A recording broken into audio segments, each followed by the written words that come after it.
Oi, gente, tudo bem? Hoje eu queria conversar com vocês sobre uma das questões mais importantes que eu trato no direito migratório, que é a situação fiscal.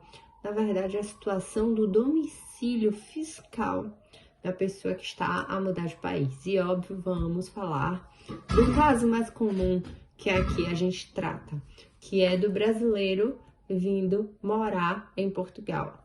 Não é somente para o brasileiro, geralmente todo estrangeiro que vem morar em Portugal precisa ficar atento ao domicílio fiscal, mas vamos levar de exemplo o caso dos brasileiros e pronto, em particular depois a gente pode ver cada situação de cada país, mas no geral essas mesmas regras são aplicadas para os outros países. Então, o que a gente precisa entender? O que é residência fiscal? A residência fiscal é aquela residência para fins de finanças, ou seja, a partir desse modelo de residência, você passa a ter obrigações declaratórias e contributivas com as finanças daquele país.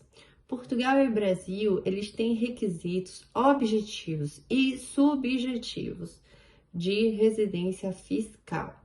O requisito objetivo mais famoso de uma residência fiscal é passar mais de 183 dias no território português. Passando mais de 183 dias no ano no território português, você é automaticamente, de forma objetiva, considerado residente fiscal neste país. A mesma regra o Brasil utiliza e, no geral, muitos países, ou a maioria dos países, utilizam essa regra objetiva. Mas lembrando a vocês, depois eu posso fazer um vídeo com mais explicações, mas falando de uma maneira bem rápida, o domicílio civil não se confunde com o domicílio fiscal. Eles têm, sim, alguns laços, alguns pontos de contato, mas não é a mesma coisa. A gente tem um texto no nosso site sobre o assunto, explicando as diferenças, mas para já, nesse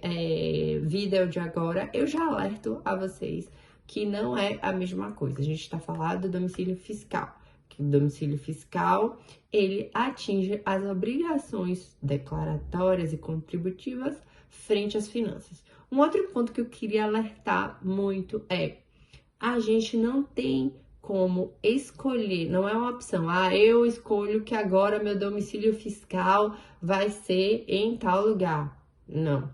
Ou eu não consigo escolher a data de início. Alguns clientes me perguntam: Carol, então eu posso colocar que a data de início do meu domicílio fiscal começou em X. Não é uma opção sua. É quando você reúne os requisitos objetivos ou subjetivos para a situação de ser considerado um residente fiscal. Então, eu já trouxe alguns requisitos objetivos, como, por exemplo, esse de passar os 183 dias no território, que é o requisito mais famoso e mais usado e mais comum, e os requisitos subjetivos de uma residência fiscal aqui em Portugal, e que também vale a mesma regra lá no Brasil, é quando você demonstra que você tem a intenção de ter uma residência civil em Portugal, e nesse viés isso vai repercutir na sua residência fiscal. E quando é, Carol, que Portugal, por exemplo, considera que você tem a intenção de ter uma residência neste país, né? Aqui em Portugal. Por exemplo, e o mais famoso, quando você tem um contrato de arrendamento.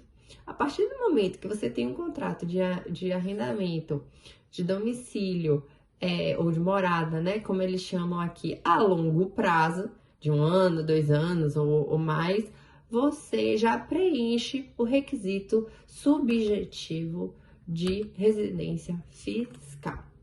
Então, nesse vídeo, eu queria alertar para vocês a importância da residência fiscal. Quando você tem a residência fiscal em um país, você começa a ter com aquele país as obrigações decorrentes dessa residência fiscal, como a declaratória e a de recolhimento de impostos. Então, eu queria que vocês ficassem atentos a isso e entendessem que isso vai repercutir em toda a sua vida quando você decide mudar de país e que isso não é uma liberalidade sua, ou seja, como eu acabei de falar, se você tem esses requisitos de ter intenção de morar nesse país ou passar mais de 183 dias, você é caracterizado como residente fiscal. Outra coisa importante, você pode ser considerado residente fiscal em mais de um país. Eu tenho muitos clientes que são residentes fiscais no Brasil e em Portugal. Eu tenho muitos clientes estadunidenses também, que nunca deixam de ser residentes fiscais nos Estados Unidos. A gente sabe a famosa regra dos Estados Unidos, né? Que você está sempre ligado fiscalmente ao país. E eles são residentes aqui também em Portugal. Então,